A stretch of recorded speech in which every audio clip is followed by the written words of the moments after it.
Abra sua Bíblia, por gentileza, no Evangelho de Mateus, no capítulo 28. E nós vamos ler juntos os versículos 19 e 20. O Espírito Santo me incomodou bastante nos últimos dias para abordar um pouco mais um assunto importantíssimo dentro do Evangelho, que diz respeito à obediência. E eu quero tentar fazer isso em duas partes. Se Deus permitir, eu continuo domingo que vem. Eu vou tentar fazer de uma maneira que cada reunião o assunto tenha começo, meio e fim, mas ele vai fazer muito mais sentido com as duas partes do que só cada uma delas sozinhos. Mateus capítulo 28, 19 e 20 diz assim: portanto vão e façam discípulos de todas as nações, batizando-os em nome do Pai, do Filho e do Espírito Santo, ensinando-os a guardar todas as coisas que eu tenho ordenado a vocês. E eis que estou com vocês todos os dias, até o fim dos tempos. Bom, essas palavras de Jesus são classicamente adjetivadas ou classificadas como a grande comissão. Suas últimas palavras antes de ser elevado aos céus, suas orientações finais aos seus discípulos a respeito do andamento do reino de Deus aqui na terra.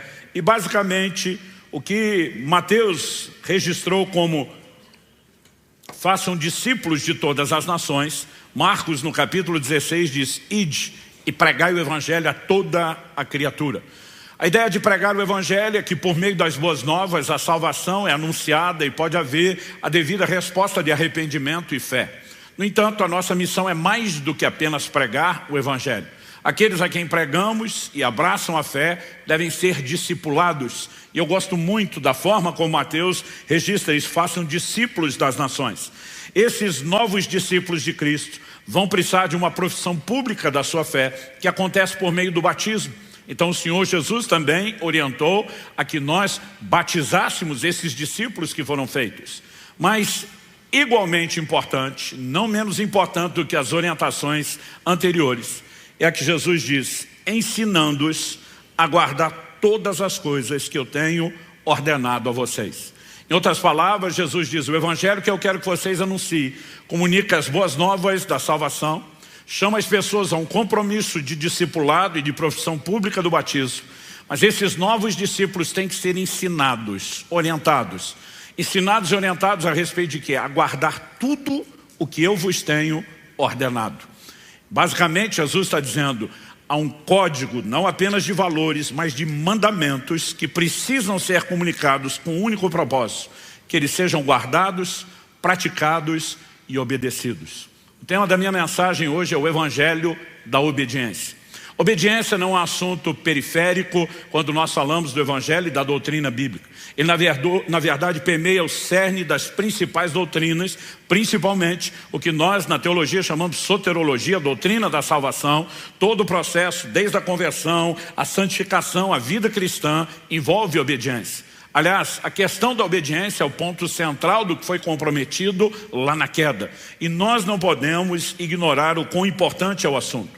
Então o evangelho é um evangelho de obediência, não apenas porque Cristo exige obediência dos seus discípulos aos seus mandamentos, mas também porque ele é a restauração do plano original, do plano divino para a humanidade, que foi comprometido lá no Éden desde a queda.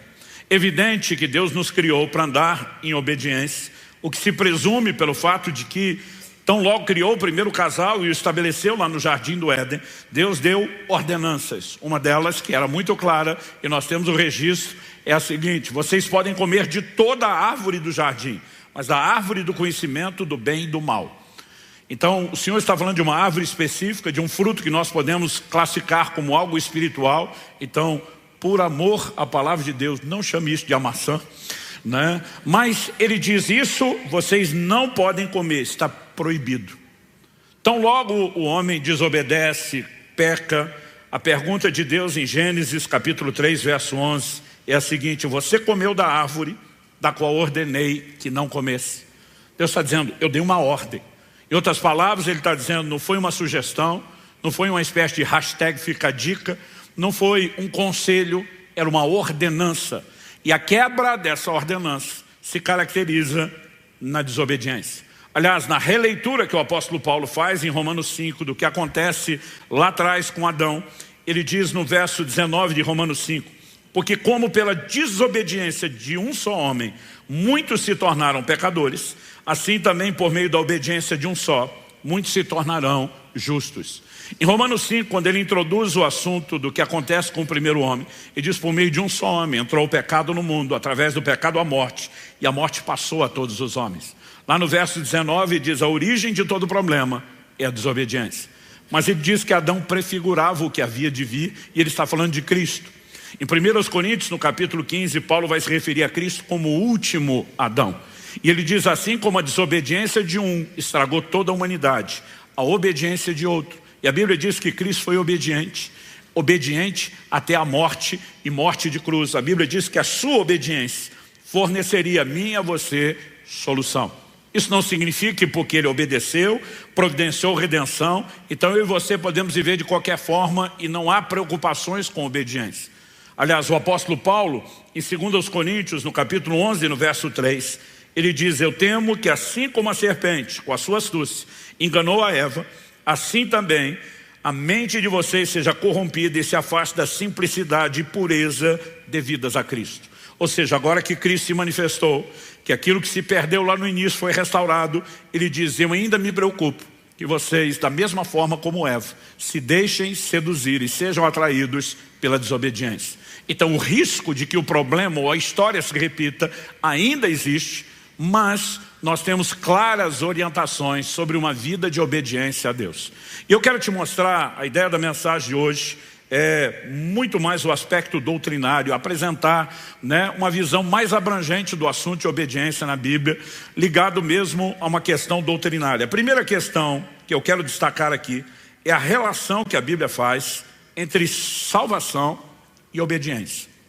Por exemplo, em Romanos, no capítulo 15, no verso 18, falando do seu chamado ao ministério, focado principalmente nos gentios, o apóstolo Paulo diz assim, porque não ousarei falar sobre coisa alguma, a não ser sobre aquelas que Cristo fez por meio de mim, para conduzir os gentios à obediência, por palavras e por obras. Quando ele fala de obras, não vai falar só do trabalho, mas ele vai dizer que além de pregar, haviam sinais confirmando a palavra, é o que ele continua falando no verso seguinte, mas ele define o seu ministério da seguinte maneira, conduzir os gentios à obediência. Ele poderia simplesmente conduzi-los à fé, conduzi-los ao evangelho, conduzi-los à salvação, mas a classificação obediência é intencionalmente colocada aqui, porque ela resume e expressa aquilo que Deus tem procurado trabalhar em nós. 1 de Pedro, capítulo 1, verso 22. Tendo purificado a alma pela obediência à verdade e com vistas ao amor fraternal não fingido, amem intensamente uns aos outros de coração puro. Logicamente, a verdade proclamada do Evangelho, mas quando obedecida, tem trazido e gerado o que? A Bíblia diz, a purificação da alma. Em Romanos, no capítulo 10, no verso 16, o apóstolo Paulo diz, mas nem todos obedeceram ao Evangelho. Interessante que se você olhar os versículos anteriores, ele está falando sobre crer. Quando você olha o versículo posterior, ele diz, e assim a fé vem por ouvir e ouvir a palavra de Cristo. Mas no meio disso tudo, ele relaciona a obediência e diz, nem todos obedeceram ao Evangelho. Uma forma simples de entender isso é que antes da conversão, a classificação, o adjetivo que a Bíblia dá a mim e a você e a forma como vivemos, nós éramos chamados de filhos da desobediência. Efésios capítulo 2, de 1 a 3 diz, ele lhes deu vida quando vocês estavam mortos em suas transgressões e pecados, nos quais vocês andaram no outro tempo, segundo o curso desse mundo, segundo o príncipe da potestade do ar, do espírito que agora atua nos filhos da desobediência. Entre eles também nós todos andamos no passado, segundo as inclinações da nossa carne, fazendo a vontade da carne e dos pensamentos, e éramos por natureza filhos da ira, como também os demais. Paulo pontua que tínhamos um problema de natureza, daqui a pouco eu vou falar sobre isso. Ele mostra que essa condição de natureza nos levou a atender os desejos da nossa própria carne e andar em rebeldia contra Deus, mas satisfazendo a nossa vontade.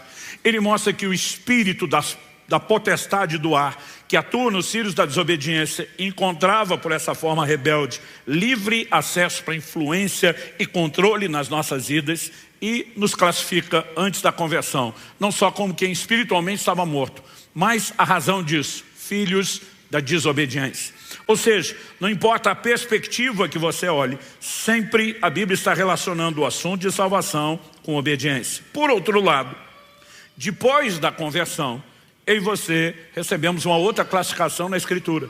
Em 1 de Pedro, no capítulo 1, no verso 14, ele diz, como filhos da obediência, agora não mais da desobediência, mas como filhos da obediência, não vos amoldeis às paixões que tinhas anteriormente na vossa ignorância. Aliás, o que ele vai falar no verso seguinte, o 15 é, pelo contrário, segundo é santo aquele que o chamou, sede também vós santos em todo o vosso procedimento.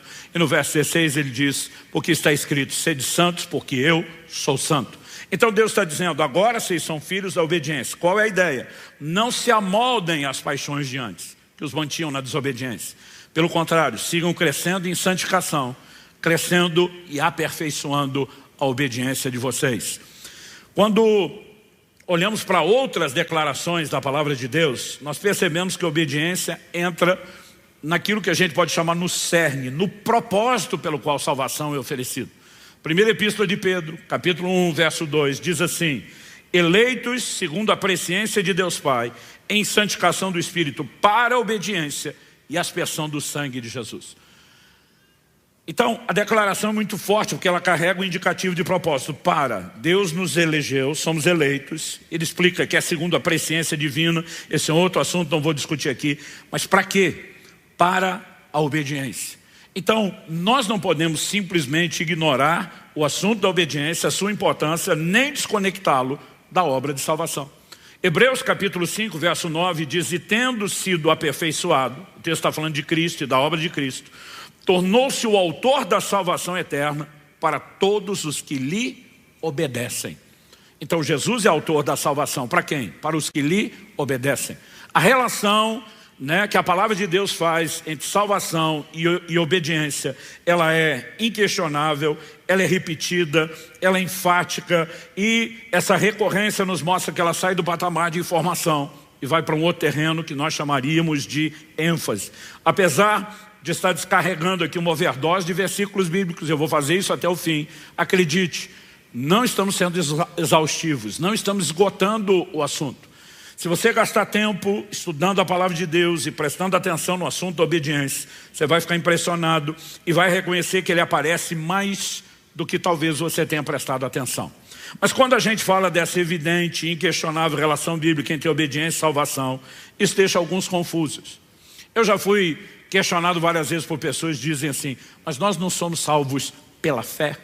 Eu digo sim, é o que a Bíblia diz. Efésios capítulo 2, verso 8, pela graça sois salvos mediante a fé. Vamos citar o 8 e o 9 junto. Isso não vem de vós, é um dom de Deus, não vem das obras, para que ninguém se glorie. A Bíblia diz que nós somos salvos pela fé, e a ênfase na fé para a salvação é inquestionável. Mas a mesma Bíblia faz uma relação entre fé e obediência. Não só entre fé e salvação, como vimos, mas entre fé e obediência. Em outras palavras, a obediência é uma expressão da própria fé. A carta de Paulo aos Romanos é considerado o maior tratado bíblico sobre justificação, fé, graça. E o apóstolo Paulo começa já nos primeiros versículos da abertura da carta e depois termina nos últimos versículos da mesma carta, usando uma expressão que ele repete no começo e no fim. A expressão é a obediência da fé. Romanos capítulo 1, verso 5. Por meio dele viemos a receber graça e apostolado por amor do seu nome, para a obediência da fé entre todos os gentios. No final, Romanos 16, 26, falando do evangelho, e que agora tornou-se manifesto, e foi dado a conhecer por meio das escrituras proféticas, segundo o mandamento do Deus eterno, para a obediência da fé entre todas as nações. Então, essas declarações da obediência da fé mostram que, na verdade, a fé ela se expressa por meio da obediência.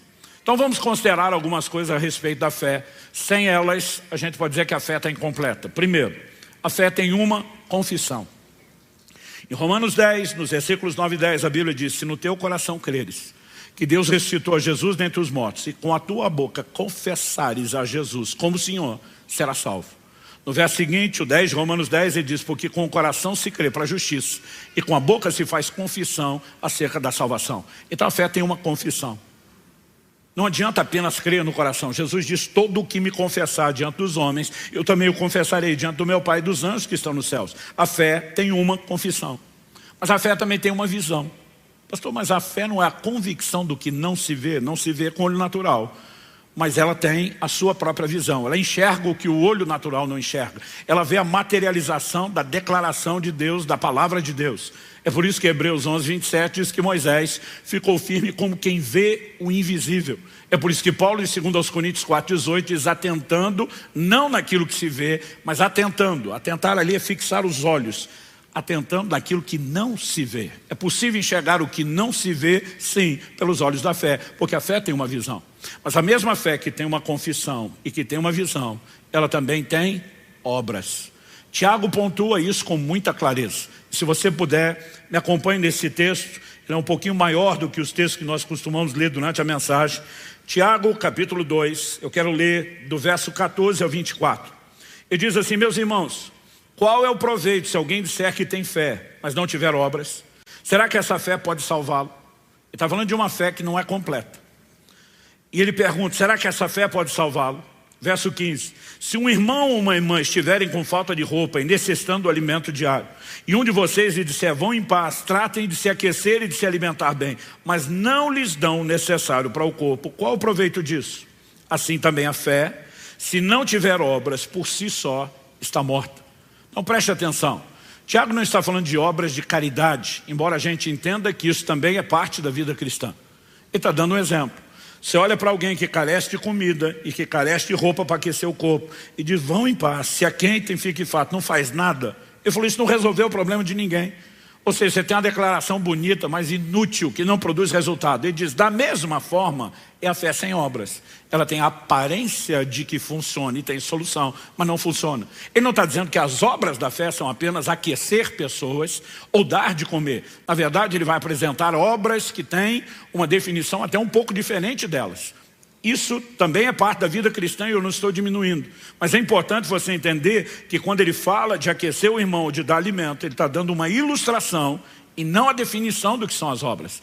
Aí ele continua e diz o seguinte, verso 18. Mas alguém dirá, você tem fé e eu tenho obras.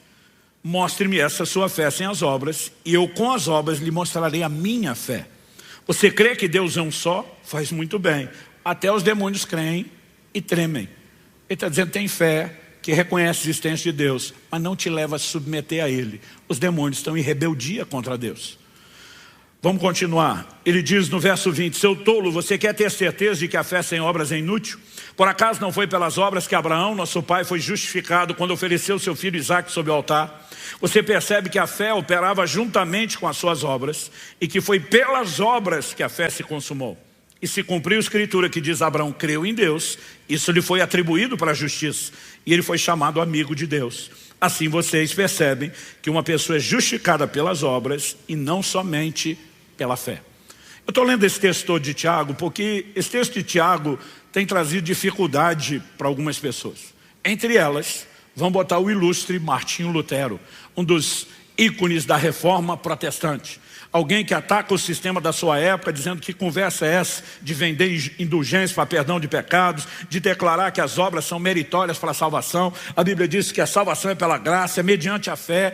E nesse processo da reforma, ele foi um dos cabeças que levantou essa bandeira e bateu firme nisso. Mas de repente, você vai, quando lê material de historiadores que se referem a Martinho Lutero, você vai descobrir informações deles falando do desconforto que ele manifestava em relação à epístola de Tiago.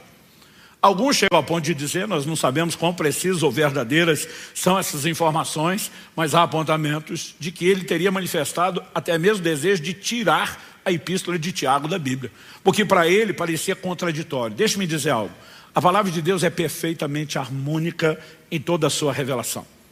Ela não se contradiz. Então, diante de qualquer aparente contradição, eu sempre digo às pessoas, a gente só tem que estudar um pouquinho mais, porque o que alguns estão lá chamando de contradição, e para mim é só aparente, eu costumo dizer, é um desafio de interpretação.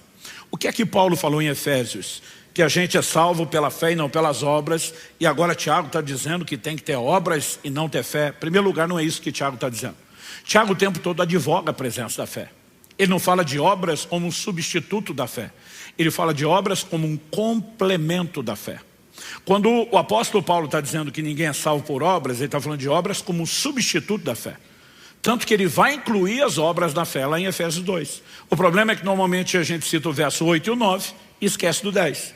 No 8 e no 9, ele diz: pela graça sois salvos mediante a fé. Isso não vem de vós, é um dom de Deus. Não vem das obras para que ninguém se glorie. Verso 10. Pois somos feitura dele, criados em Cristo Jesus para as boas obras. Traduzindo, o que Paulo está dizendo na carta aos Efésios é que nós não somos salvos pelas obras, mas que nós fomos salvos para as obras, porque as obras acompanham a fé. Quem está entendendo? Tiago não está dizendo o que Paulo falou. Ele está dizendo: você quer ter uma fé que não tem obras? Eu vou te dizer, essa fé é inútil, ela não vai produzir resultado, porque a fé bíblica, e ele vai argumentando com os textos bíblicos, ela tem que ter obras. Então ele não está falando de obras que substituem a fé. Ele vai reconhecer que Abraão creu em Deus, mas vai dizer que expressou a sua fé mediante o quê? Obediência. Hebreus 11:8, a galeria dos heróis da fé. Pela fé Abraão obedeceu a Deus, atendendo o chamado para uma terra que não sabia aonde era. Deus só diz: vai para um lugar que eu vou te mostrar no caminho. Ele, beleza, partiu, lugar misterioso. Vamos viajando, sem saber para onde estamos indo, até que Deus diga para onde estamos indo. O que significa isso? Ele tem que confiar em quem está dando o mandamento. E a obediência é uma expressão de fé. Então, eu estou tocando nesse assunto porque alguns tentam justificar: não, a obediência não pode ser parte da salvação, porque a salvação é pela fé. Não, mas a obediência é uma expressão da fé que salva. E a Bíblia diz: como uma fé que não tem a confissão vai nos salvar. A Bíblia diz: crer no coração, falar com a boca. Como uma fé que não consegue visualizar o que Deus propôs, e a eternidade em Cristo Jesus seria funcional para mim e para você. E assim como a fé ela é incompleta sem a confissão, sem a visão, ela é incompleta sem as obras. E a obediência, ela é pontuada aqui, principalmente no exemplo de Abraão, como sendo uma expressão da fé. Simplificando, o que eu e você precisamos entender é que salvação é claramente apresentada na Bíblia para quem não apenas crê que Jesus morreu em seu lugar e ressuscitou, mas que com a sua boca o confessa Senhor. Essa palavra Kyrios, que é traduzida como Senhor, ela para nós, ela soa, eu diria, um tanto quanto confusa pela nossa lente cultural. Onde é que a gente usa a palavra Senhor? A gente usa a palavra Senhor para se referir a um homem casado. Aliás, eu lembro quando eu era recém-casado, alguém disse: pastor, o senhor? Falou: senhor não, você é tão jovem. Eu falei: senhor sim, esperei a vida inteira para alguém me chamar de senhor, e não é agora que eu vou abrir mão disso. Mas salve você se referir a alguém, né, que já está casado, o filho se dirigindo ao pai: sim senhor, né? Ou dentro da cadeia de comando militar, quando o subalterno tem que responder uma voz de comando, né, de um superior na patente, e ele responde: sim senhor. É o máximo que a gente consegue ir imaginando. Bom, tem algum nível de respeito e obediência. Mas essa palavra traduzida Senhor, ela falava do amo. Quem era o amo? O dono de um escravo. Então, alguém só se dirigia a outro chamando de Kyrios, chamando de Senhor, quando ele estava na condição de escravo e reconhecia: você é o meu dono, o meu possuidor. Eu não tenho vontade, eu vivo para fazer a sua vontade. Então, não há salvação sem confessar o senhorio de Jesus. E a essência do senhorio de Jesus envolve obediência. Em Lucas 6,46, Jesus diz: por que é que vocês me chamam Senhor, Senhor, Kyrios, Kyrios, mas não fazem o que eu mando? Ele diz: qual é o escravo que não obedece o seu senhor? Como que você declara que eu sou senhor e não me obedece? Então, não há salvação sem o reconhecimento do senhorio, e não existe senhorio sem obediência. E a gente fica relativizando demais o que deveria não só ser tratado de forma simples, mas básica. Então, simplificando o que estamos falando aqui, a salvação é para os que fazem de Jesus o seu Senhor. E a essência do senhorio é a obediência. Então, você vai encontrar inúmeros textos, declarações explícitas, inferências, declarações implícitas, girando em torno do assunto, que mostra uma relação entre salvação e obediência e fé, que é o que nos leva à salvação. Segunda coisa que eu quero destacar como doutrina bíblica é que depois da experiência da porta, que é a conversão, Jesus fala de uma porta e um caminho estreito que conduzem à vida. E a gente sempre simplifica a vida cristã em 3 etapas: porta, caminho e alvo. O que é a porta? É a conversão.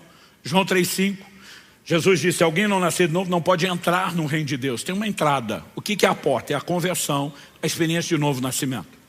Depois da porta você tem um caminho. Nesse caminho você avança, você progride em direção a um alvo. Paulo diz, eu prossigo para o alvo. O que é o alvo? O prêmio da soberana vocação de Deus em Cristo Jesus. É quando eu e você alcançamos a plenitude da salvação. Então, obediência é requerida não apenas na porta, como ato de sujeição a Cristo, mas a obediência será requerida de nós também ao longo do caminho. Em relação à porta, quando Jesus anunciou o Evangelho, o que é que ele pregou? Marcos capítulo 1, verso 15, diz que a mensagem de Jesus era simples. Ele pedia duas coisas, são dois imperativos. Arrependei-vos, número 1, e 2, crede no Evangelho. Antes de chamar as pessoas a uma resposta de fé, ele chamava ao arrependimento. O que é o arrependimento? É o reconhecimento da nossa condição de pecadores, em estado de rebeldia contra Deus. E então sim, nós vamos crer para a solução que Deus ofereceu aos rebeldes. Mas a solução não é para ser crida enquanto não houver um reconhecimento do problema. E quando eu e você nos arrependemos, nós estamos declarando, Senhor, até hoje tentamos nos governar em vez de sujeitar ao seu governo. Não deu bom, pelo contrário, deu ruim. Estamos reconsiderando, lamentando a escolha anterior e mudando de escolha, dispondo-nos a te obedecer a partir desse momento. Então a obediência envolve a atitude da porta, mas tão logo a vida cristã inicia, se espera de nós que a obediência continue. Em Romanos, no capítulo 6, de 16 a 18, Paulo diz assim, será que vocês não sabem que, ao se oferecerem como servos para a obediência, vocês são servos daquele a quem obedece, seja do pecado que leva à morte, ou da obediência que conduz à justiça? Em outras palavras, Paulo está dizendo, você sempre está obedecendo. Se você não está obedecendo a Deus, você pode estar em desobediência em relação a Deus, mas você está obedecendo ao pecado, ao impulso e à inclinação do pecado. E diz, a pergunta não é se você vai obedecer, é quem você vai obedecer. O pecado vai te levar à morte e a obediência a Deus vai te conduzir à justiça. Então ele afirma, mas graças a Deus que tendo sido escravos do pecado passado, vocês vieram obedecer de coração a forma de doutrina a que foram entregues. E uma vez libertados do pecado, foram feitos servos da justiça. Ou seja, a mesma obediência que vocês abraçaram de coração a forma de doutrina, agora vai conduzir vocês. Quando Jesus diz, façam discípulos das nações, batizando-os, porta, ensinando-os a guardar tudo que eu lhes tenho ordenado, caminho. A vida cristã segue sendo pautada por obediência. E acredite, você ou não, essa obediência é uma escolha e ela pode ser interrompida se fizermos as escolhas erradas. Em Gálatas, no capítulo 5, no verso 7, o apóstolo Paulo diz o seguinte para eles, vocês vinham correndo bem. Quem foi que os impediu de continuar obedecendo a verdade? Então significa que alguém que passou pela porta em obediência e começou a trilhar um caminho em obediência, em algum momento, assim como Paulo sinalizou o temor de que se repita conosco hoje a história lá de Eva no Éden, ele também está dizendo que alguém pode deixar de obedecer. Então significa que o caminho segue sendo marcado pela obediência à verdade. Quem está entendendo, diga amém. Aliás, algo que para mim foi chocante, foi descobrir anos atrás, que mais do que adoração, Deus espera de nós obediência. No Evangelho de Marcos, no capítulo 7, dos versículos 6 a 8, nós lemos o seguinte, Jesus respondeu, bem profetizou Isaías a respeito de vocês hipócritas, como está escrito, esse povo me honra com os lábios, mas o seu coração está longe de mim. Em vão me adoram, ensinando doutrinas que são preceitos humanos. Rejeitando o mandamento de Deus, vocês guardam a tradição humana. Em primeiro lugar, Jesus fala de um povo que honra com os lábios, mas o coração está longe. Qual a definição de um coração longe?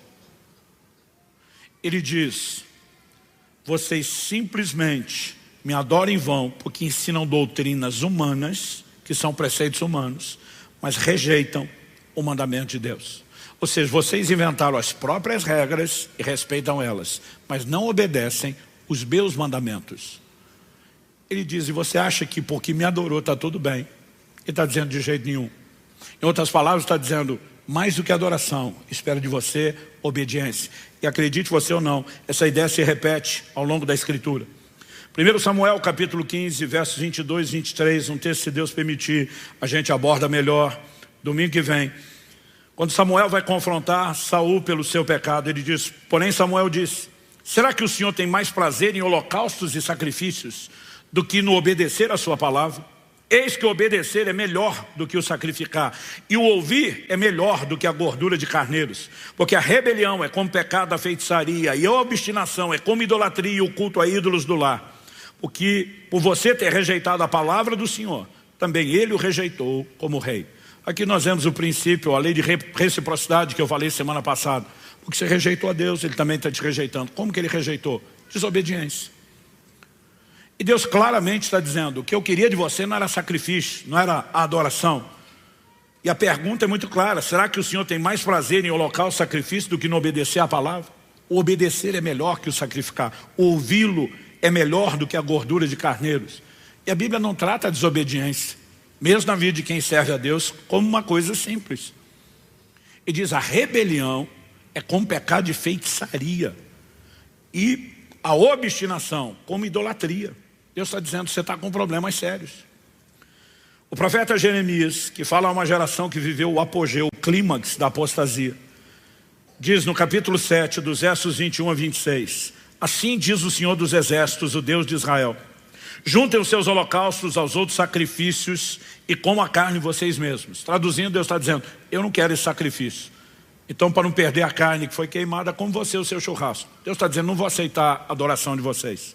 No dia em que tirei os pais de vocês da terra do Egito, não falei, nem lhes ordenei nada a respeito de holocaustos ou sacrifícios. Mas o que lhes ordenei foi isso. Agora vai estar o que acontece lá em Êxodo 19, quando o povo para no Monte Sinai e ouve Deus a primeira vez. Mas o que lhes ordenei foi isso. Deem ouvidos à minha voz, e eu serei o seu Deus, e vocês serão o meu povo. Andem em todo o caminho que eu lhes ordeno, para que tudo lhes vá bem. Mas eles não quiseram ouvir, nem atenderam. Porém andaram nos seus próprios conselhos, na dureza do seu coração maligno. Andaram para trás e não para frente. Desde o dia em que os pais de vocês saíram da terra do Egito até hoje, muitas e muitas vezes, todos os dias, eu lhes enviei todos os meus servos, os profetas. Mas vocês não quiseram me ouvir, nem me atenderam. Foram teimosos e fizeram pior do que os seus pais. Olha a observação que Deus por meio de Jeremias faz. E diz, eu falei alguma coisa sobre sacrifício no dia em que tirei vocês da terra do Egito? Deus falaria sobre sacrifício, instituiria o padrão da adoração depois.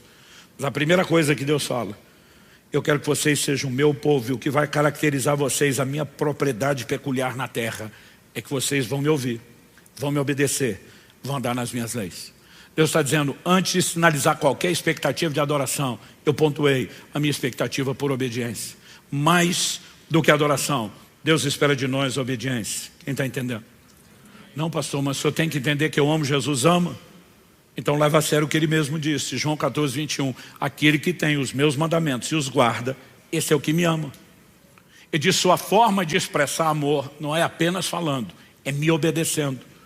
E sabe, de alguma forma você vê que as pessoas tentam suprimir a obediência, relativizar a obediência no Evangelho cada vez mais. Eu fico pasmo com a quantidade de doutrina, se é que a gente pode chamar de doutrina, né, de falsa doutrina que vem surgindo, questionando e relativizando a obediência. Alguns anos atrás, eu tinha pregado uma mensagem sobre a obediência, e depois disso uma pessoa me aborda e diz, pastor, o senhor está por fora da revelação divina. Minha vontade era dizer, garoto, eu tenho mais tempo com a cara na Bíblia, estudando a Escritura, do que tu tem de vida respirando. Mas eu lembrei que era crente. E lembrei que era pastor. Então fiz cara de paisagem, falei, então me ilumine, compartilhe sua revelação. Divida sua sabedoria, me ajude a crescer. Qual revelação eu estou por fora e não entendi? Ele falou, o senhor nunca viu, nunca leu o que a Bíblia diz, que o fim da lei é Cristo. Eu falei, não só li, te digo onde está escrito. Romanos capítulo 10, versículo 4. Ele falou, o senhor não percebeu o furo da sua lógica na pregação? Eu falei, garoto, se eu achasse que tem furo na lógica, eu não tinha pregado. Que furo é esse? Ele falou, o senhor pregou sobre a obediência. Eu falei, isso eu percebi. Qual é o furo? Ele falou, se a Bíblia diz que o fim da lei é Cristo, e só existe obediência onde tem lei, e esse argumento dele eu não podia questionar, porque só pode ter obediência onde tem algum mandamento, alguma ordenança, alguma lei. A lógica chega a ser infantil, simples nesse nível. Ele falou, o senhor está pregando sobre obediência, mas a Bíblia diz que não tem mais lei, se não tem mais lei, como é que tem obediência? Quando ele falou isso, eu falei, para agora essa bobagem, você começou a falar. Eu falei, você primeiro começa alegando uma revelação, e depois você apelou para a lógica. Então vamos falar das duas coisas. Em primeiro lugar, não acho que você teve uma revelação que nem o apóstolo Paulo ou as escrituras tiveram. Se você chamar isso de revelação, eu vou chamar isso de um espírito de engano. Paulo disse, se um anjo aparecer e pregar um evangelho diferente, anátema, maldito, então você não pode ter uma revelação diferente da deles. Eu falei, pelo jeito nem Paulo entendeu a revelação que você teve. Porque você está dizendo que o fim da lei é Cristo, significa o fim de todo e qualquer tipo de lei. Então isso significa que não existe mais nenhum tipo de lei, tudo foi revogado em Cristo. E Paulo em Romanos 13 vai falar sobre a importância de que a gente se sujeite às autoridades civis e obediência aos nossos governantes. Eu falei, mas de acordo com você, se desapareceu todo e qualquer tipo de lei, está instalada a anarquia gospel. E nós vamos viver como na época dos juízes, cada um fazia conforme lhes parecia. Falei, segundo, Paulo não acreditava no que você está falando. Porque em 1 Coríntios 9:21 ele diz, não estando sem lei, mas debaixo da lei de Cristo. Então como que alguém que acredita que não tem mais nenhuma lei vai especificar que ele não está sem lei, vai dizer debaixo de que lei ele estava? Falei, segundo, você apelou para a lógica. Sua revelação não se sustenta como revelação. Vamos falar da sua lógica? Eu falei, Paulo tinha uma mente no mínimo mais brilhante do que a minha, a sua e mais uma turma junto. E você acha que ele também tinha um furo na lógica dele? Que o cara ia dizer que acabou lei e que já que não tem mais lei, não precisa de obediência. Mas você não percebeu que 90% dos textos que eu citei pregando sobre obediência são de Paulo? E se Paulo acreditasse no que você acredita, ele ia mandar a gente obedecer? E se ele mandou a gente obedecer, você está dizendo que ele não tem o básico da lógica para entender que só tem obediência onde tem lei e que ele está tão confuso. Se Paulo estiver confuso do jeito que você está sugerindo, nem ele, que escreveu metade do Novo Testamento, merecia crédito em nenhuma outra área. Eu falei, cá entre nós, eu estou mais inclinado a desconfiar de tu do que de Paulo ou da Bíblia. Porque o que me parece é que você não está entendendo o que Paulo falou. Você acha que o que Paulo falou significa o fim de todo qualquer... Fim de lei, fim de lei. Falei, criatura, Paulo está dizendo não estando sem lei. Então ele está advogando que não é isso, você entendeu. Eu falei, deixa eu tentar ir por outro lado. Deixa eu tentar dar a volta por onde talvez a gente concorde. Pela linguagem dele, eu já percebi o Ctrl+C, o Ctrl+V, o que é que estava copiando e colando. Às vezes é fácil descobrir quem a pessoa está lendo, quem é que ela está escutando, quem é que ela está assistindo. Eu já tinha decodificado o garoto, eu já sabia o que ele pensava. Então eu falei para ele, vamos começar por onde a gente concorda? Eu falei, você acredita no que o livro de Hebreus diz? O livro de Hebreus foi escrito para mostrar que o sacerdócio de Cristo, da nova aliança, é superior ao sacerdócio levítico da antiga aliança. E que houve uma mudança de sacerdócio. Falei, você tem alguma dificuldade de entender ou aceitar isso? Ele falou, inquestionável. Falei, pronto, concordamos. Falei, agora que a gente concordou que mudou o sacerdócio, falei, eu quero ler um versículo com você. Hebreus capítulo 7, verso 12 diz que onde a mudança de sacerdócio, a mudança de lei. Falei, presta atenção, mudança de lei não é cessação de lei, não é aniquilação de lei, não é desaparecimento de lei. Então, quando Paulo diz o fim da lei, ele está falando do fim de uma lei que não está mais em vigência, mas que foi substituída por uma nova. O fim da primeira não é o fim de todas. O fim da lei é Cristo, não está falando do fim de todo e qualquer tipo de lei. Está falando de uma lei que se encerra com aquele sacerdócio, quando outra é instituída no lugar da anterior. Jesus diz em João 13:34, um novo mandamento vos dou. Como é que não tem mandamento? Como é que não tem ordenança? Mas essa baboseira toda, a gente ouve o tempo todo em nome de uma pseudo-revelação. Qual o objetivo disso? Subjetivizar, relativizar ou suprimir a obediência, que é parte do cerne da mensagem do Evangelho, e por isso eu estou chamando ele hoje de o Evangelho da obediência. Nós precisamos entender o que é que de fato a graça veio fazer. A graça não veio botar fim na lei, como esse povo está pregando. Porque de alguma forma eles acreditam que o maior vilão na Bíblia, depois do Satanás, é a lei. Esses caras batem na lei, falam mal da lei, atacam a lei, diz não, a lei era pesada, ela é difícil, ninguém conseguia obedecer, e Deus seja louvado, Jesus nos libertou da lei. Não, Jesus não veio libertar ninguém da lei. Jesus veio nos libertar do pecado. Há uma diferença gigantesca, abismal entre uma coisa e outra. Paulo escreve aos Romanos e a Timóteo e chama a lei de boa. Como é que nós vamos chamá-la de ruim? O que as pessoas às vezes não estão olhando é o quadro todo. Por quê? Se você faz um diagnóstico equivocado, forçosamente, você tenta oferecer uma solução tão equivocada quanto o diagnóstico. Então por que esse povo acredita que o problema é a lei? Porque eles dizem, a exigência era muito alta, o homem não podia obedecer, ninguém aguentava, todo mundo era oprimido pela lei. Então, se o problema é que a lei tinha um padrão tão elevado, a régua era tão alta, que a gente não podia cumprir, qual seria a solução? A solução seria Deus baixar o padrão e dizer, agora eu vou deixar mais fácil para vocês dar conta. Porque se o problema é que é muito difícil, a solução seria deixá-la fácil. Agora a pergunta é, foi isso que Jesus veio fazer? Não. E diz, ouviste o que foi dito aos antigos, lei de Moisés, não adulterarás. A lei tinha padrão moral. Mas ele diz, eu porém vos digo, qualquer que olhar para uma mulher com intenção impura no coração, já adulterou com ela. Jesus não apenas sustenta a lei que já tem lá, como ele amplia o mandamento. Ele subiu o padrão, ele não diminuiu. Ele diz, antes você podia amar o próximo e odiar o inimigo, agora tem que amar o inimigo e orar por ele. O padrão baixou ou subiu? Subiu.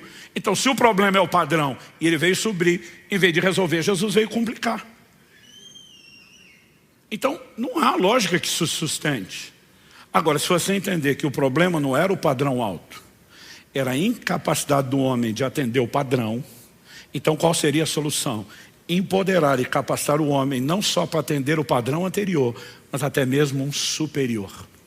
Então eu quero terminar falando de capacitação para a obediência. Porque não adianta relacionar a obediência com salvação, a obediência com a vida cristã, e eu e você ficarmos nos questionando, é possível andar em obediência? Obviamente, se dependesse apenas de mim e de você e dos nossos recursos humanos naturais, nós não poderíamos. E aí nós temos que entender a capacitação para a obediência. Um dos textos icônicos, quando você vai falar da graça, é quando em João capítulo 8 a Bíblia nos mostra que uma mulher apanhada em flagrante adultério é trazida a Jesus. E as pessoas comentam, Moisés na lei mandou apedrejar. O que é que o Senhor tem a dizer? Jesus faz um comentário que não está na lei de Moisés. Ele não fala contra, mas ele só faz um acréscimo. Aquele dentro de vocês estiver sem pecado, atire a primeira pedra, pode começar a execução. A lei não exigia isso. Mas a declaração de Jesus fritou a consciência dos ouvintes. E a Bíblia diz um por um, começando os mais velhos. Para mim, é uma questão fácil de imaginar por uma perspectiva de probabilidade. Quem viveu mais, pecou mais. Eu imagino os mais velhos pensando, eu é que não tenho moral para isso. E vão tirando do time de campo. O outro vai pensando a mesma coisa. E no fim só sobra Jesus e a mulher. Agora, quando sobrou Jesus, Jesus podia ter apedrejado a mulher não só pela exigência da lei de Moisés, mas até pelo que ele sugeriu. Aquele que estiver sem pecado, atire a primeira pedra. E Jesus não tinha pecado. Mas ele vai olhar para essa mulher e ele oferece misericórdia e diz, eu não te condeno. E aí as pessoas dizem, a graça é maravilhosa, e é. Mas o problema é que elas param aqui. E Jesus não falou só isso para a mulher. Ele diz, eu não te condeno, mas ele diz, vá e não peques mais. Ou seja, a graça, ela não oferece só a remoção da condenação de pecados já cometidos. Ela nos chama a um posicionamento de parar de pecar. Quem está entendendo isso? Agora, as pessoas estão pregando uma graça que para mim não faz o menor sentido. Tipo assim, olha, antes era um pecador esculhambado e ia para o inferno. Agora você encontrou a graça. Você pode pecar e viver esculhambado, mas a diferença você vai para o céu. Deus te deu algo melhor do que para os outros. Eu fico pensando, é isso que é o propósito do Evangelho? A minha Bíblia, quando alguém fala isso, está sendo sarcástico, irônico e supostamente era para ser a mesma. A minha Bíblia diz que o cerne do Evangelho é nos transformar de glória em glória na imagem de Jesus Cristo. Então, que Evangelho ou que graça seria esse que não oferece transformação? Aliás, as pessoas têm uma dificuldade enorme para entender o que é que mudou da antiga para a nova aliança, da lei para a graça, do antigo para o Novo Testamento. Alguns acreditam que o que mudou foi Deus. Deus na lei, ele era ruim, ele era malvado, ele era severo, ele era rabugento, ele mandava matar todo mundo e não tinha misericórdia de ninguém. Mas de repente ele se converteu e apareceu no Novo Testamento bom e amoroso. Não, gente, agora eu estou na vibe paz e amor. Deixei todo esse rancor de lado, superei, agora eu sou bom. Isso é uma bobagem do tamanho do mundo inteiro. Porque um dos atributos de Deus revelado na palavra é a imutabilidade de Deus. Deus não muda. Então quem mudou não foi Deus. Outros alegam como aquele garoto, antes tinha lei, agora não tem mais lei. Nós vimos que isso não é verdade. Não é a mesma lei, mas continua tendo lei.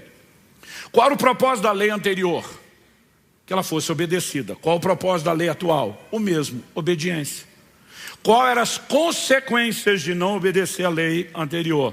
Maldição para quem não obedecia, uma bênção para quem obedecia. Deuteronômio 28. E quem foi que disse que isso mudou na nova aliança? Hebreus capítulo 6, verso 7 e 8 fala dos que correspondem a Deus, bênção, dos que não correspondem com Deus, maldição. Eu sei que alguns não gostam de ouvir isso. E daqui a pouco vou falar do assunto, Cristo nos resgatou da maldição da lei. Mas a verdade é que nada mudou. A grande mudança entre o que você tinha antes e depois tem um elemento. Em Hebreus capítulo 9, quando a Bíblia fala da lei, ela diz que os ritos cerimoniais da lei eram ineficazes para aperfeiçoar aquele que presta culto. Ou seja, ninguém era mudado, ninguém era transformado pela lei. E aonde a graça se mostra diferente da lei, ela vem trazendo transformação. E o homem, cada um de nós, eu e você, podemos ser transformados de glória em glória na imagem de Jesus. A grande diferença entre uma coisa e outra diz respeito à transformação. E aí você tem que entender por que é que Deus deu uma lei passageira, transitória. Moisés comunicou uma lei que tinha prazo de validade. E a Bíblia é clara sobre essa mudança de lei. Mas não é porque Deus mudou de ideia. A mudança de lei não é uma mudança de plano. Ela é justamente o cumprimento do plano. Jesus diz, eu não vim revogar a lei, eu vim cumprir. E quando ele fala de cumprir, não é meramente obedecer o que estava lá. Ele vem cumprir todas as figuras proféticas. Então Paulo diz que a lei serviu de um aio para nos guiar a Cristo. Mas ela não apontava para Cristo apenas dizendo, olha, o Messias virá, ele vai ter que morrer por nós. Ela também tinha um papel. Qual era o seu papel? Dar ao homem um diagnóstico da sua situação. A lei nunca ofereceu a solução, mas ela ofereceu o diagnóstico. Olha o que Paulo diz em Romanos capítulo 7, do verso 5 até o 10. Porque quando vivíamos segundo a carne, as paixões pecaminosas despertadas pela lei operavam em nossos membros a fim de frutificarem para a morte. Então ele fala de uma paixão pecaminosa, está dentro de nós, é nossa natureza. Mas ele diz, despertadas pela lei. Agora, porém, estamos livres da lei, pois morremos para aquilo a que estávamos sujeitos, para que sirvamos da maneira nova, segundo o Espírito, e não da maneira antiga, segundo a letra. Que diremos então? Que a lei é pecado? De modo nenhum. Mas eu não teria conhecido o pecado a não ser por meio da lei. Porque eu não teria conhecido a cobiça se a lei não tivesse dito, não cobice. Mas o pecado, aproveitando a ocasião dada pelo mandamento, despertou em mim todo tipo de cobiça. Porque sem lei o pecado está morto. Houve um tempo em que sem lei eu vivia, mas quando veio o mandamento, o pecado reviveu e eu morri. E verifiquei que o mandamento que me havia sido dado para a vida, esse se tornou o mandamento para a morte. O que é que Paulo está dizendo? Que quando a lei foi dada, ela mostrou ao homem que o problema dele estava do lado de dentro. Não era o código estabelecido por Deus. Era uma inclinação, uma natureza rebelde e contrária aos mandamentos e aos padrões de Deus. Então qual era o propósito da lei? Não era apenas sinalizar, o Messias virá, ele vai perdoar os pecados de vocês, vai morrer no lugar de vocês. Mas a lei serve de um aio para guiar a Cristo, mostrando ao homem qual é a necessidade, provando ao homem que ele precisa não só de alguém que perdoe pecados, porque perdão já tinha na antiga aliança, gente. Todo ano, no dia da expiação, uma vez ao ano, se fazia, a Bíblia diz, recordação de pecados. Por que recordação? Deus me perdoa por tudo que eu fiz esse ano, mas no próximo ano eu vou ter que ser perdoado das mesmas coisas, porque ninguém era transformado. E o povo vivia de queda em queda, de tropeço em tropeço, e dizia, mas ainda bem que tem misericórdia. Aí chega a nova aliança. E o livro de Hebreus diz que nós temos uma nova e superior aliança, baseada em melhores promessas. Tem a Jesus como fiador, mas que a gente acredita que veio fazer só o que a velha fazia. Se é para fazer o que a velha fazia, para que é que nós precisamos de uma nova? Porque o povo está pregando uma graça que só perdoa pecado para você continuar pecando. E não é a mensagem bíblica. Jesus disse a essa mulher, vá e não peques mais. Só que honestamente, a maioria de nós pensa quando lê isso, impossível. Mas espera aí, só tem 3 possibilidades ou probabilidades lógicas para a gente tratar disso. Primeiro, Jesus mentiu para a mulher, trollou ela. Vai no peques mais, mas não é possível, ele está enganando ela. Isso cabe com a natureza de Jesus? Não. A Bíblia diz que ele é luz e nele não há treva alguma. A Bíblia diz que Deus não pode mentir. Então essa possibilidade lógica poderia caber com qualquer outro, mas não com Jesus. Ah não, pastor, não é que ele mentiu assim porque queria. Mas ele enganou sem querer, porque enganado estava. Ele não conhecia bem a teologia, não estudou muito a Bíblia. Então ele achou que falava certo, mas falava errado. Você está protegendo o caráter dele, mas desconstruindo a identidade. Ele é o verbo, a palavra encarnada. Se ele não entende Bíblia e teologia, quem é que entende? E se alguma coisa do que Jesus falou não é acurado ou preciso para a nossa fé, por que é que o resto seria? Então é tudo ou nada. Ou você pega o combo inteiro, ou pode jogar tudo no lixo. Então ele não mentiu, não enganou, e ele não estava enganado. Qual a probabilidade lógica que resta? Ele falou a verdade. Não, pastor, tá bom, eu entendo que ele falou a verdade, mas não é possível. Então a verdade não é bem verdade. E no mínimo, se isso não fizer dele um mentiroso, faria dele injusto, porque ele te dá um mandamento que você não pode cumprir, então ele é injusto. E Hebreus 6,10 diz que Deus não é injusto. Então, só existe uma conclusão que você pode chegar.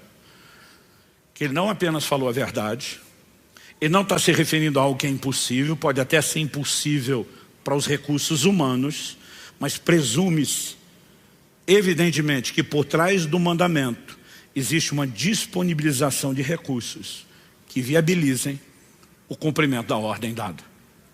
Nós precisamos entender que o significado mais recorrente de graça na Bíblia não é favor imerecido. Isso é parte da definição, mas está longe de ser a mais completa e a mais empregada. Ela é força capacitadora na Bíblia. Quando Jesus diz, vai e não peques mais, ele está dizendo, não estou dando só uma ordem. Eu te darei recursos para que você possa cumprir a ordem.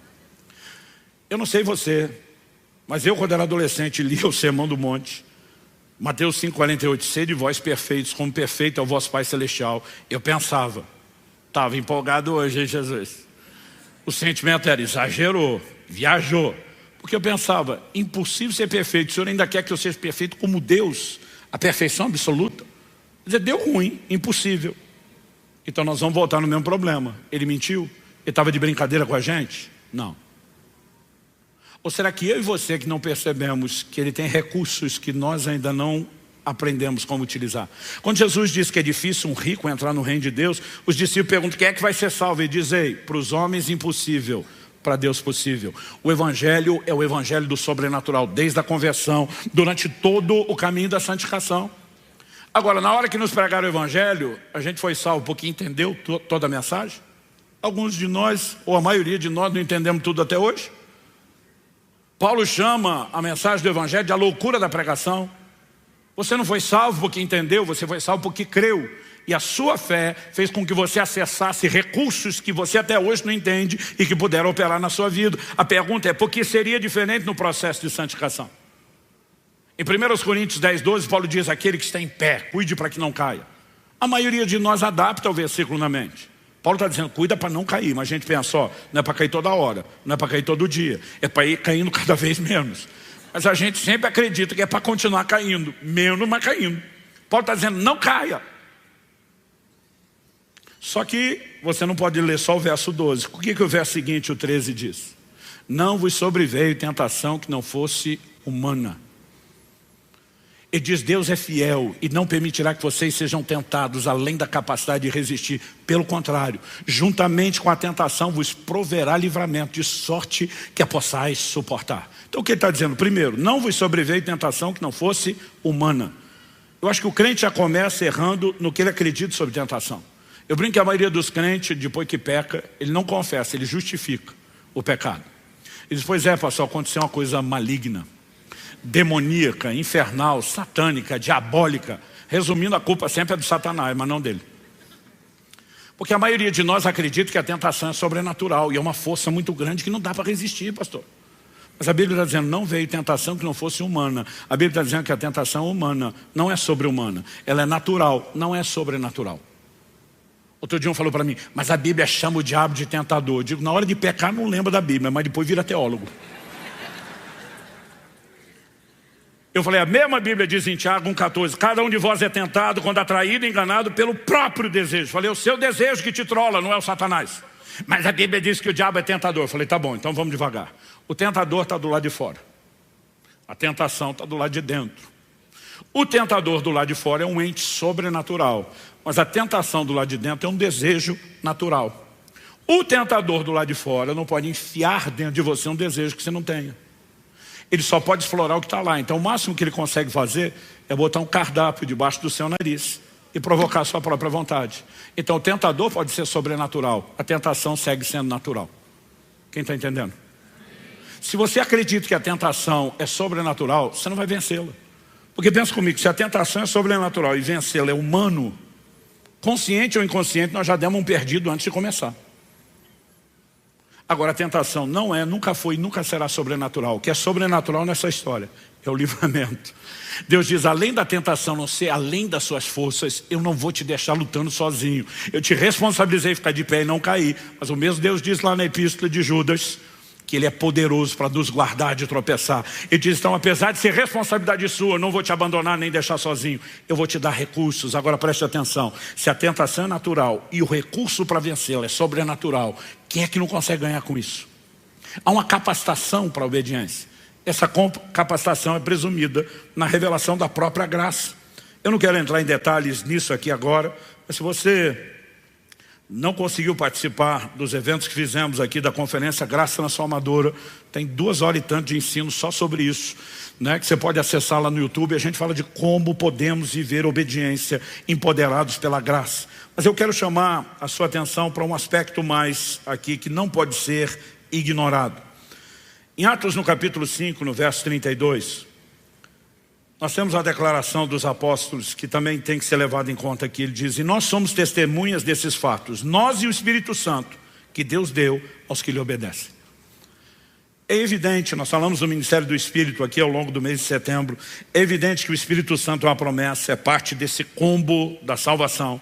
E a Bíblia diz, o Espírito Santo que Deus deu aos que lhe obedecem. O Espírito é dado a quem abraça a obediência do Evangelho. Mas ele também é dado para nos capacitar a viver a obediência que por nós não poderíamos. Então eu falei que o propósito da lei antes era o diagnóstico. Ela revelou a nossa natureza pecaminosa, a nossa incapacidade de ser transformado. Ela mostrou que a gente precisava mais do que perdão de tempos em tempos. E ela sinalizou a necessidade de um Redentor que viria para nos transformar.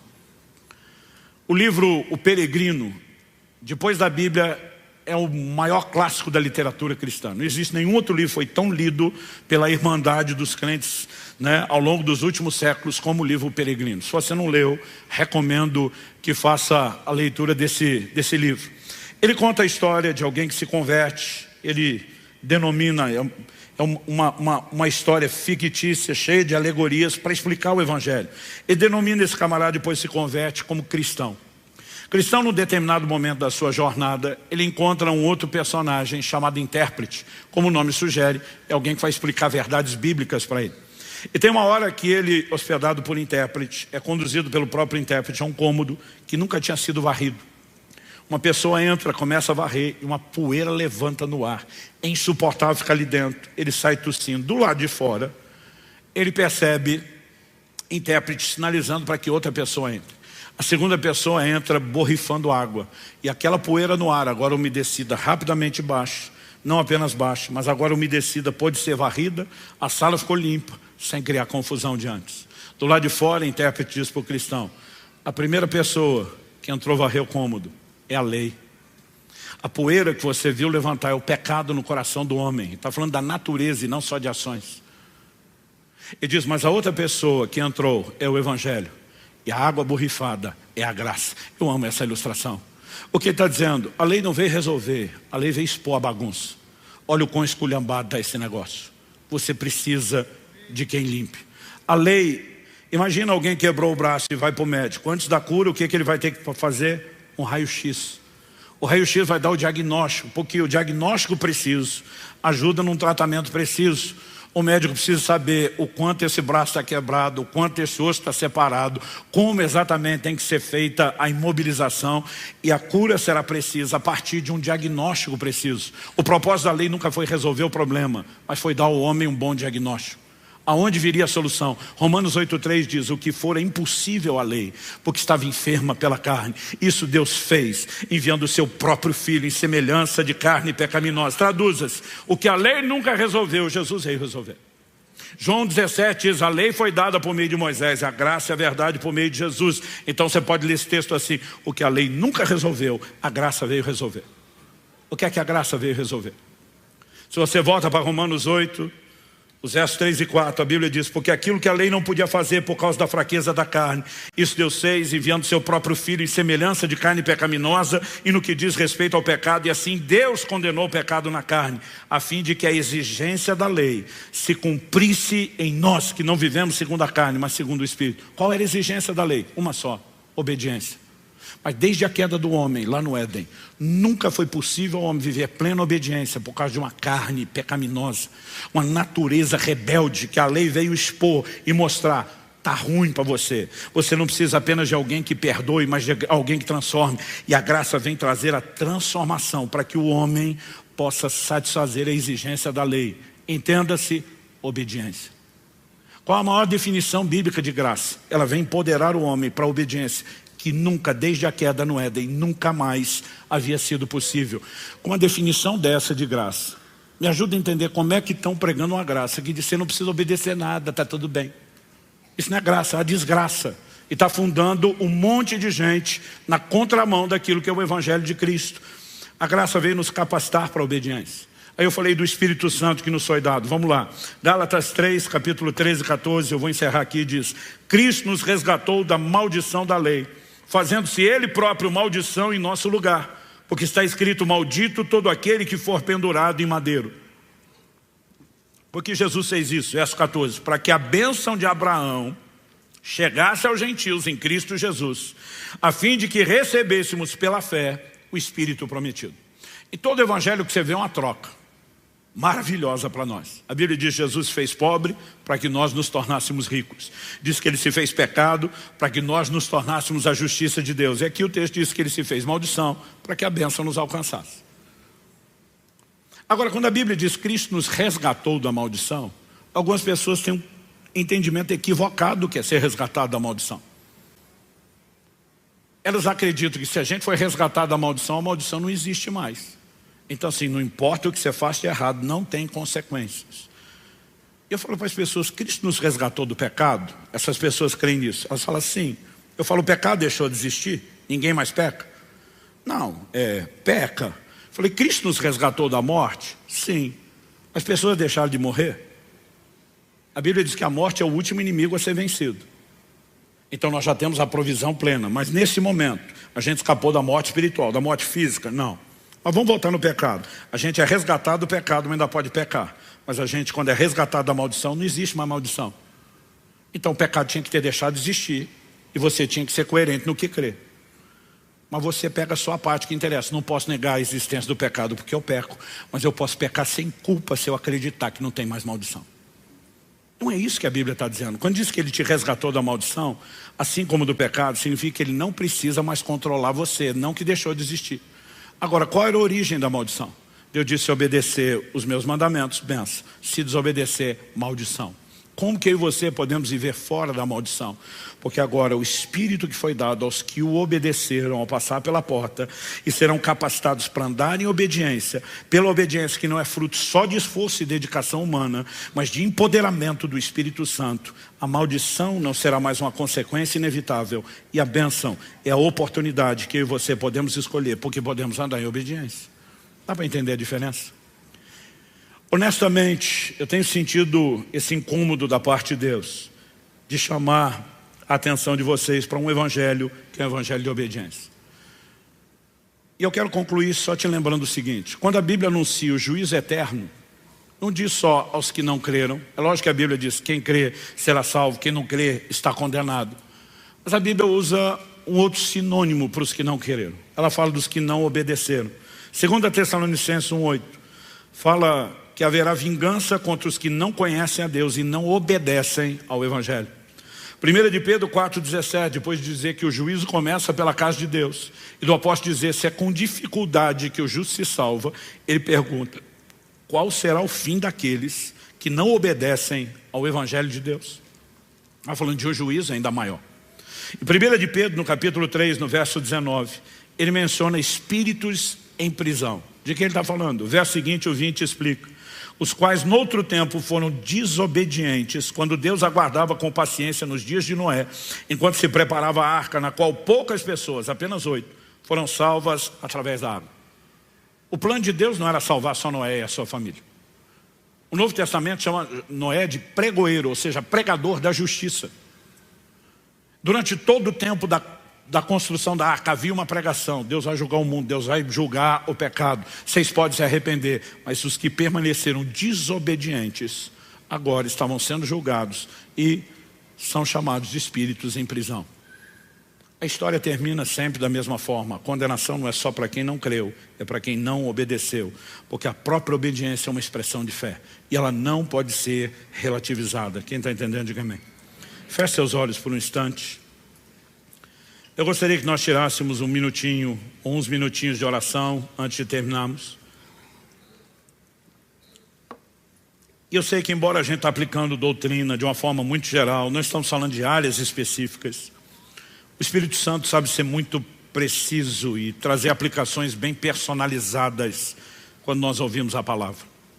Talvez hajam áreas da sua vida onde você possa olhar e dizer, puxa, realmente eu cresci na obediência nessa área e tenho andado em vitória. Mas talvez hajam áreas que você precise de um pouco mais de atenção. Talvez hajam áreas pelas quais você precisa se arrepender hoje diante de Deus, dizendo, a desobediência se instalou nesse departamento da minha vida. E o propósito da palavra de Deus não é gerar culpa nem condenação. Mesmo quando somos confrontados, é sempre um chamado ao conserto, ao arrependimento, é sempre uma expressão da misericórdia de Deus. Aliás, uma das razões pelas quais, quando eu estou ensinando, eu gosto de trazer um grande volume de texto bíblico, é não só porque quando falamos de interpretação bíblica, é a Bíblia que explica ela mesma, mas é porque fé vem por ouvir e ouvir a palavra de Deus. Não há nada que tenha o poder de renovar a nossa mente, gerar fé no nosso coração, como a palavra de Deus. Não há um pregador que vai produzir esse efeito. Eu creio que enquanto a palavra é lançada e você vai ouvindo, o Espírito Santo vai provocando e gerando também, não só a consciência de que algo precisa ser mudado, mas de fé para que você possa vencer. E eu quero que você coloque sua vida diante de Deus. Que você possa sujeitar-se mais uma vez ao senhorio de Cristo, dizendo, eu quero te chamar de Senhor e eu quero obedecer os seus mandamentos. Eu quero andar na sua palavra. Talvez seja um bom momento para dizer, Deus, eu preciso entender melhor na forma prática do dia a dia, a interação com a graça, o como usar os recursos do teu Espírito Santo para andar em obediência. Mas eu quero isso. Eu quero que você se posicione diante de Deus, orando aí mesmo no seu lugar. Enquanto você faz a sua própria oração, eu quero fazer um convite, um apelo a dois grupos de pessoas. O primeiro deles é composto de pessoas que nunca entregaram formalmente o controle da sua vida a Jesus Cristo, reconhecendo Ele Senhor da sua vida. Você nunca passou pelo processo de arrependimento, de acordo com a mensagem de Jesus, de reconhecer que é um pecador, que precisa do Salvador, e o único que é Salvador, de acordo com as Escrituras, é Jesus. Isso não significa que você não creia na existência de Jesus, talvez você não tenha entendido com clareza a obra dele. Isso não significa que você não simpatize com ele, você provavelmente não estaria aqui se não tivesse algum tipo de interesse. Mas você nunca teve aquela decisão, aquele posicionamento decisivo que diz, a partir de hoje, tudo muda. Eu não quero que você vá embora sem te dar a oportunidade de tomar a decisão mais importante da sua vida, não só da vida terrena e atual, mas que vai produzir impacto por toda a sua eternidade. Que é passar por essa porta, experimentar a experiência de salvação, é decidir sujeitar o controle da sua vida ao Senhor Jesus. A palavra de Deus disse, hoje ouvides a sua voz, não endureça o coração. Eu tenho certeza que você que está me ouvindo sabe que o discurso de um homem não poderia fazer essa bagunça que está acontecendo dentro de você. Aliás, às vezes as pessoas me dizem, principalmente em momentos como esse, quando a gente pega uma doutrina pesada para ensinar, às vezes alguns falam, dizem, não entendi a maior parte do que o senhor falou. Mas algo me tocou de uma maneira que eu não consigo explicar. Eu digo, isso é o Espírito Santo de Deus, falando ao seu coração e te chamando. Mas você precisa dar uma resposta. A Bíblia diz, se hoje ouvir sua voz, não endureça. Não resista mais, não seja rebelde. Você pode escolher atendê-lo. Mas eu quero convidar um segundo grupo a se unir ao primeiro. E nós queremos orar pelos dois. O segundo grupo é composto de pessoas que um dia já tomaram essa decisão, mas se desviaram da verdade. Essa terminologia parece feia, até pesada para alguns, mas é uma terminologia bíblica. Em Tiago, no capítulo 5, nos versos 19 e 20, a Bíblia diz, meus irmãos, se alguém entre vocês se desviar da verdade, alguém o converter. Saibam que aquele que converte um pecador do seu caminho errado, salvará da morte a alma dele e cobrirá uma multidão de pecados. A Bíblia fala de alguém que desviou da verdade, que é chamado de um pecador, precisando de conversão, como aquele que nunca se decidiu.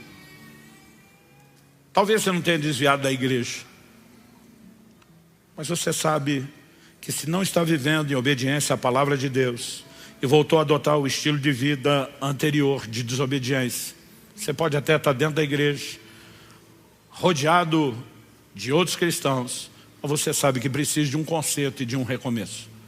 Há muitas razões pelas quais isso pode ter acontecido e nós não queremos julgar você. Talvez você teve uma decepção com pessoas, talvez o evangelho nem foi pregado direito. Há uma série de coisas que podem ter contribuído a isso e a razão pela qual você distanciou não importa. O que importa é que o Pai que ama você está te chamando de volta. Ele está dizendo, não vou desistir de você, eu vou lutar por você, eu te quero de volta. Ele está te dando uma oportunidade de recomeço. Eu gostaria que tanto um grupo como outro pudessem formalizar sua decisão hoje, aqui e agora. E eu quero orar com vocês. Eu vou pedir que todos fiquem em pé, isso vai facilitar o que nós vamos fazer agora. Eu quero que essas pessoas que precisam dessa decisão de entregar sua vida a Jesus ou de se reconciliar com Cristo, possam rapidamente sair do seu lugar e vir aqui à frente, o mais rápido que você puder. Pastor, o senhor quer que eu vá ir na frente de todo mundo? Essa é a ideia. Mateus 10:32 está ali no telão. Jesus disse, portanto, todo aquele que me confessar diante dos homens, eu também o confessarei diante do meu Pai e dos anjos que estão nos céus. Mas a Bíblia também diz, mas todo aquele que me negar diante dos homens, eu também o negarei diante do meu Pai e dos anjos que estão nos céus. O que você precisa entender é que essa audiência não está aqui para te julgar. Eles estão torcendo por você. Eles estão orando por você agora mesmo. A Bíblia diz que há festa nos céus quando um pecador se arrepende. E a gente entende que Deus quer que tenha festa aqui, então nós fazemos festa mesmo. É por isso que os aplausos começaram, vão repetir. Porque Jesus nos mandou orar. Seja feita a sua vontade aqui na terra, como é feita no céu. Se a vontade é que tenha festa lá, Ele quer que tenha festa aqui. Então é importante você saber que você não está sendo julgado. Eu sempre espero um pouco antes de fazer a oração que eu vou fazer agora. Porque sempre há pessoas que relatam a mesma coisa. Pastor, eu queria sair do meu lugar, mas minhas pernas pareciam de chumbo, pesado. Parecia que o pé estava concretado, enraizado no chão. Eu não conseguia me mexer. Eu digo para as pessoas, o bom de ter essa experiência é que você percebe como o reino espiritual é sério. O reino das trevas não quer perder você. Para que você saiba que o convite está sendo feito da parte mais forte. Na autoridade do nome de Jesus Cristo, eu quebro toda amarra espiritual, toda corrente maligna agora, que tenta impedir essas pessoas de corresponder ao chamado do Espírito Santo, caia por terra, em nome de Jesus. Eu declaro cada pessoa nesse lugar livre. E você que estava tentando mexer e sair daí, não conseguia, pode ver que suas pernas vão te obedecer agora. Corre para cá. Vem para cá o mais depressa que você puder. Eu sei que tem aqueles que o que prende eles não é algo aparentemente tão espiritual. Às vezes o camarada fica, não acho que eu estou tão desviado, não acho que está tão complicado. Mas algo no seu coração está te dizendo, vai, você precisa disso. Eu digo às pessoas, não tente entender, só vem para cá. Vai fazer mal nenhum.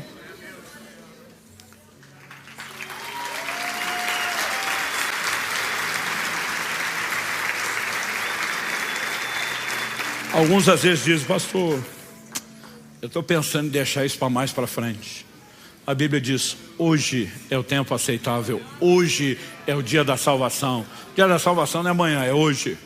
Não quer dizer que você deixar para amanhã, o prazo de validade acabou. Mas nem você sabe se vai estar vivo amanhã, e é melhor garantir sua eternidade o mais rápido possível. Quando eu era garoto na igreja, eles tinham uma música Pesadelo, que era uma apelação. Dizia assim, ao findar o labor desta vida, e fazia você pensar na morte. Eles diziam, jovem, se você for atropelado quando sair da porta. Era uma apelação. Eu entendo, era o zelo dos pregadores querendo nos levar a Jesus, mas eu não quero te ameaçar com nenhuma desgraça. O inferno é desgraça suficiente, não importa o quanto tempo você tem para ir para lá, para que você se livre dele. O Senhor Jesus está dizendo, eu quero te dar uma vida nova, eu quero te dar salvação por toda a eternidade. Se Deus está falando ao seu coração, vem. Vamos tentar um último movimento aqui. Eu queria que você falasse com o vizinho da direita e da esquerda. Pergunta aí para ele, certeza que você já está salvo e não precisa ir lá na frente? Mesmo se ele falar que sim, dá um double check. Pergunta de novo, certeza mesmo?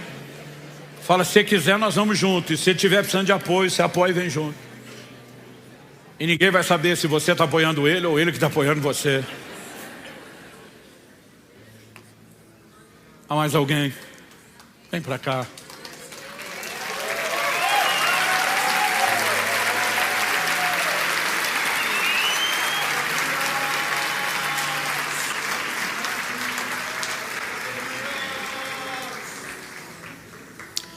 Eu quero pedir a cada um de vocês que já veio aqui para frente, aqueles que ainda podem se unir a vocês enquanto estivermos fazendo isso.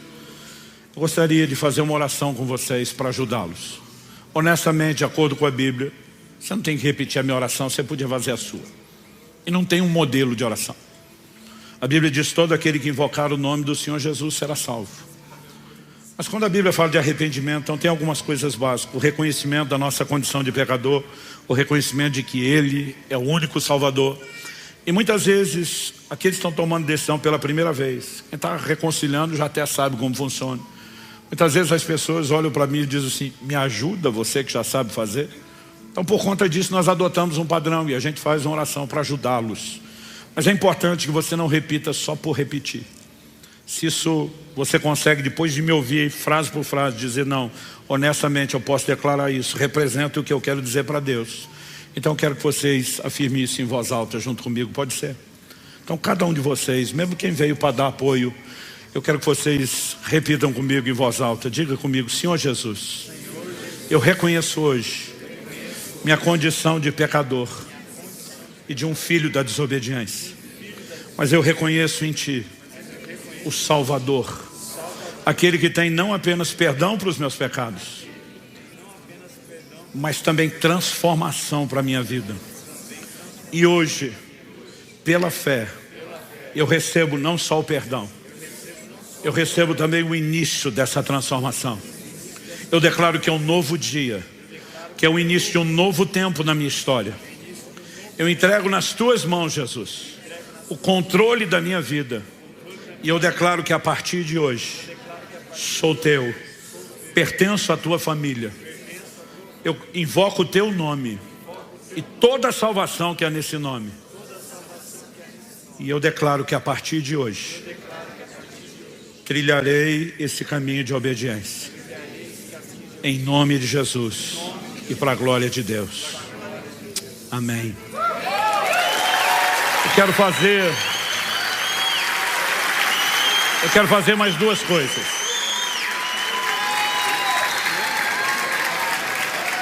Antes de liberar vocês, atenção aqui um pouquinho, eu quero fazer duas coisas. Primeiro, nós, porque todo mundo vai se unir conosco, queremos fazer uma oração breve, abençoando vocês. Depois disso, eu vou pedir uma gentileza.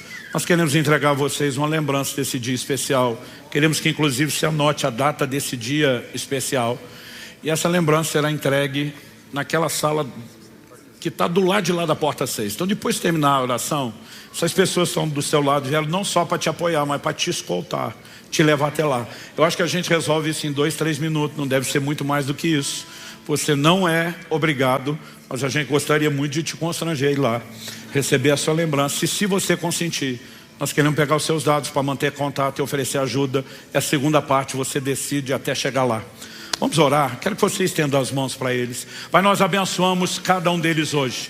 Declaramos, se tornam reais na vida deles as Tuas palavras, Jesus, perdoados são os Teus pecados. Falamos hoje novo nascimento, regeneração, transformação. Declaramos a ação do sangue de Jesus nas suas vidas, não apenas removendo a condenação, como também quebrando cadeias e trazendo libertação. Declaramos o início de um novo tempo e os entregamos aos Teus cuidados e à Tua graça, para que possam andar em vitória na Tua presença. Que o Espírito de Deus não apenas os guarde, mas os conduza na caminhada. Que haja abundância de graça, favor do alto, e que eles cresçam e frutifiquem na sua fé para a glória de Deus. Nós os abençoamos em nome de Jesus. Amém. Amém.